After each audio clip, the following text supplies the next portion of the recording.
Já estamos de volta com a Manhã da Piedade ao vivo na sua TV Horizonte. Vamos voltar lá para a Serra da Piedade? A gente gosta tanto desse cantinho especial, né? Que a gente quer ficar lá sempre. Pois é, e agora é hora da nossa catequese com o Padre Wellington Santos. E nós já estamos em julho, né, gente? Passa muito rápido, hoje já é dia 2 de julho e julho é um mês dedicado a uma devoção muito antiga que é a do preciosíssimo sangue de Cristo. Na cruz, o sangue de Jesus foi derramado pela remissão dos nossos pecados e para a nossa salvação. Então, na nossa catequese de hoje, o Padre Wellington Santos vai nos explicar um pouco mais sobre esta devoção. Padre Wellington, bem-vindo mais uma vez, bom dia para o senhor. Bom dia, Síria. Obrigado pela acolhida. Bom dia a todos que nos acompanham. E, de verdade, aqui é um cantinho em Santuário Basílica, Nossa Senhora da Piedade. E olha, a experiência que a gente faz é algo que marca a vida. Então, é bom daqui a gente poder fazer esse caminho de catequese.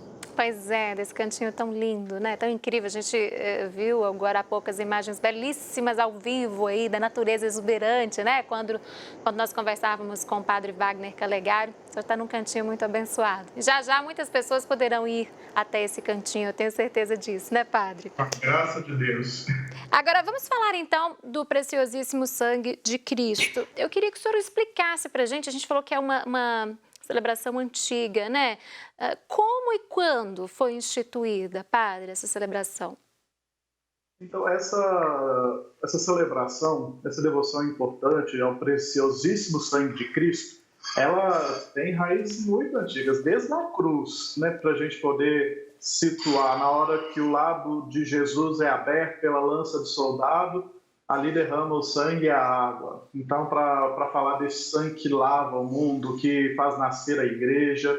Mas, para a gente poder dizer oficialmente de quando começa essa festa, de quando essa devoção começa a ser, né, difundida, começa a ser, né, transmitida às pessoas, isso aconteceu no século XVIII, com o Papa Bento XIV, quando ele ordena que se celebre uma missa e se crie um ofício, porque toda missa tem um ofício, aquelas orações que a gente vai escutando, né, em toda missa, só parar para olhar que tem orações fixas, e é própria daquele dia de celebração. Então, lá no século XVIII, com o Papa Bento XIV, ordena essa missa, é instituído ali esse ofício em honra ao sangue de Jesus, que depois, com o Papa Pio IX, esta festa ela foi estendida para a Igreja Universal, por um decreto deste Papa. Tem um santo que é muito ligado a esta devoção, que é São Gaspar de Búfalo. Ele que propagou, Síria, essa devoção fortemente, aprovado pela Santa Sé, não foi algo tirado da cabeça dele, foi em profunda comunhão, então, com a Igreja, e ele fundou uma congregação. Essa congregação ela se chama Congregação dos Missionários do Preciosíssimo Sangue. Isso foi em 1815. Aí é algo bonito da gente pensar que isso lá atrás, né, já vem, né, trazendo essa experiência bonita de fé. E os papas depois sempre vão fazer uma referência. Por exemplo, o Papa São João Paulo II, ele faz uma repetição de uma frase de São João 23, que é belíssima, para falar sobre o valor infinito do sangue de Cristo, do qual ele vai dizer assim, olha, uma só gota pode salvar o mundo inteiro de qualquer culpa. Aí a gente entende a extensão, a grandiosidade dessa festa. Desde o início da igreja, ela é, né, dita, ela é experimentada pelos fiéis, mas oficialmente no século XVIII que essa festa ganha forma, ganha um ofício, ganha uma missa, né, para ser celebrada. Queria que o senhor falasse um pouco mais das características desta celebração, Padre. A gente sabe que depois do Concílio do Vaticano II, ela começou a ser celebrada na solenidade de Corpus Christi, não é isso? Exatamente. Aqui é para a gente ver. A gente não tem um dia que a gente falar sobre o sangue de Cristo. Isso também porque está no nosso catecismo da Igreja Católica. A festa transferida do Corpus Christi, que a gente celebra o corpo e o sangue de Jesus Cristo. Pois no entendimento assim, olha, são duas realidades que nos separam, o corpo e o sangue, a carne de Cristo, o sangue de Cristo, que ele dá todo um novo significado no memorial da Eucaristia, no pão e no vinho. Então são duas realidades indissociáveis. É algo assim que para a gente precisa de algo sensível, né? Por exemplo, quando a gente celebra a festa de Corpus Christi, aí é o pedaço de pão. Aí, nesse ano não teve, mas normalmente a gente tem as procissões e é o único dia que a gente pode sair com o Santíssimo em procissão pelas ruas, que é o dia de Corpus Christi, e a gente vê o pedaço de pão. É certo que a gente precisa de sim, mas é preciso esse entendimento, que ali há a presença real de Jesus Cristo, o seu corpo e o seu sangue. Por isso que não há necessidade de sair com uma taça de vinho. Só para a gente entender, o catecismo nos ajuda e reforça essa doutrina, para que a gente entenda que ali, naquele pedaço de pão, é a presença real de Jesus Cristo, da sua carne e do seu sangue. Por isso essa festa é transmitida, a gente celebra ela no dia de Corpus Christi e faz memória no mês de julho como o mês do preciosíssimo sangue de Cristo. Para a gente, ao longo deste mês, fazer, né, essa oração que é tão bonita, que é tão importante. Agora, a gente sabe também que a Bíblia, né, padre, traz referências aí desde o Antigo Testamento, né, sobre esse sangue de Cristo, né, referências simbólicas, eu digo. Eu queria que o senhor explicasse um pouco sobre esses símbolos. Então, para a gente poder perceber um pouquinho disso lá no Antigo Testamento, o sangue, ele tem um significado muito importante para a religião de Israel, para as antigas religiões e para nós.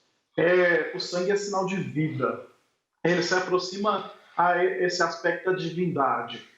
E o marcar, por exemplo, né, como dito, marcar a porta com o sangue do cordeiro, a porta dos israelitas. Na 10ª praga, quando eles estavam para poder ser libertados da escravidão no Egito, mostra este sinal de vida, mas isso também tem um sinal antigo. Por exemplo, na aliança que Deus faz com Abraão. Ali é feito, né, o sacrifício de animais que são partidos ao meio e os dois passam ali marcando esta aliança. Então, o sangue era esse sinal de aliança. Era algo muito marcante para a religião de Israel. Aí vale lembrar dessa vivência que aconteceu, dessa experiência do povo quando era para ser libertado. O sacrifício de um cordeiro, o marcar com sangue os umbrais da porta, e ali todos esses marcados com esse sangue tinham a vida, porque eles tinham a aliança com Deus, eles mantinham essa aliança com Deus. Então o sangue tem esse sinal, tem esse simbolismo que é muito importante, que é sinal de vida, é sinal de aliança com Deus. E para nós todo ressignificado. Mas só para a gente entender que isso está lá no Antigo Testamento e tem várias referências, né, sobre a importância e o significado do sangue, né, no Antigo Testamento. Bom, já a devoção, a gente sabe que ela é bem popular, né, Padre Wellington? Nós temos aí o terço, novenas, inúmeras orações. Quais são os efeitos dessa devoção na vida das pessoas, na vida dos fiéis? Então, para a gente poder experimentar um pouquinho isso, realmente são várias orações.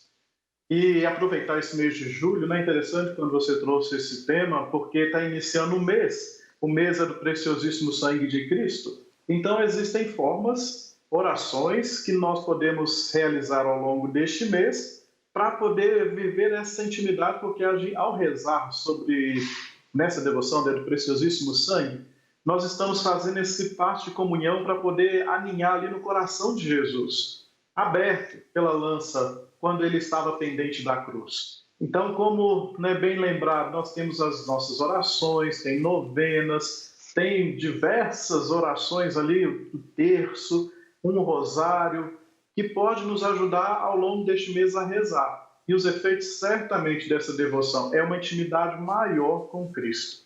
É a gente associar nossa vida a Cristo e perceber aí a força do sangue de Cristo que é capaz, né, de lavar a nossa alma, de perdoar os nossos pecados, de dar vida nova, de dar caminho novo, né, para cada um de nós. Então é importante. Busquem saber, na internet é fácil de achar o terço do preciosíssimo sangue, as novenas que tem, as orações, para poder fazer ao longo deste mês. Agora, nos dias de hoje, Padre Wellington, como que nós podemos acessar esse preciosíssimo sangue? Como que ele está à nossa disposição? Queria que o senhor falasse um pouco sobre isso para a gente também. Então, nos dias de hoje, aí assim, fora a pandemia, ele está presente na Eucaristia. é indissociável, o sangue e a carne de Cristo. E ali é sinal da presença real de Cristo. Digo isso, sei que no tempo de quarentena muitos estão sem a comunhão desde março, né? Porque é quando, né, Exatamente. houve o fechamento. E algo bonito que a gente faz, que a gente, quando está participando, por exemplo, da missa da TV Horizonte, aqui do Santuário Basílico Nossa Senhora da Piedade, tem uma oração para a comunhão espiritual.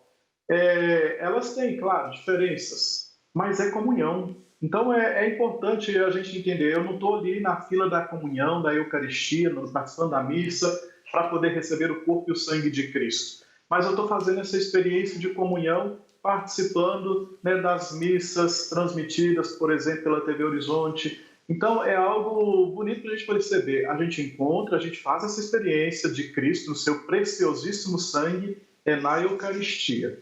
E o fazemos nas nossas orações. Então é importante a gente ter a consciência, e daí é bacana esse bloco de catequese, que a gente vai ter a consciência para que quando a gente retomar, quando a gente poder voltar para as nossas comunidades, e eu entrar na fila de comunhão, eu vou perceber assim, a grandiosidade daquilo que eu vou acabar de receber, o encontro que eu vou fazer com Deus.